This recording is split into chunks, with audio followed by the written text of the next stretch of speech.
Parang awa nyo na. Kawawa na itong mga taong ito.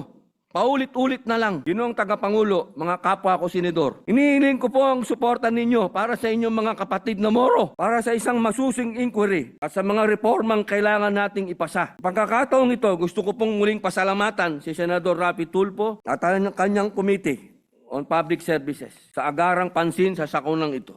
Lalo na po ang inyong ibinigay na pagkakataon para makapanayam ang ating mga survivors. Saludo po kami sa inyong dedikasyon para sa bayan. Ginoong tagapangulo, ang dagat ay biyaya. Ngunit kapag pinabayaang maging legal, ang kapabayaan, ang dapat na buhay, ang dagat ay nagiging libingan. Hindi na natin ito hahayaan. Huwag po natin itong hayaan.